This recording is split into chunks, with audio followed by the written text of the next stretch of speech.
So today I'm announcing an expansion of our job support scheme, specifically to protect those jobs of people who work in businesses that may be asked to close. If that happens, those workers will receive 2/3 of their wages for the time that they're unable to go to work. I hope that this provides reassurance and a safety net for people and businesses in advance of what may be a difficult winter. We obviously won't know the exact take-up of a scheme like this because as we enter an uncertain period, the exact scope of any restrictions that may be necessary is uncertain at this time. We obviously have all the costings for the previous schemes that we've done that are available, but it's right that we take action now to protect people's jobs.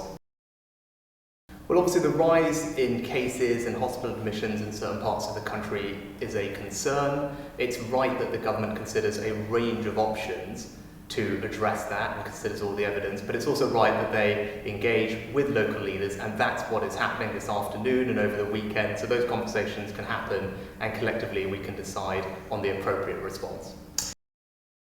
We know the impact that this virus is having not just on our economy. We want to make sure we protect children's education and people's health conditions, not just coronavirus. All of these are things in the round that we need to talk about.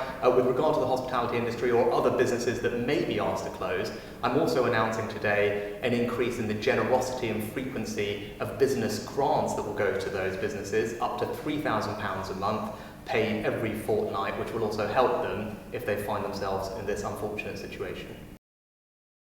Well, this is a very different scheme to what we've had before. This is not a universal approach, this is an expansion of the job support scheme specifically for those people who are in businesses that will be formally or legally asked to close. So in that sense it's very different. But I've always said that we will adapt and evolve our response as the situation on the health side adapts and evolves. That's what's happening. I think that's the pragmatic and the right thing to do, to adapt to that, and I believe that the actions today demonstrate that approach.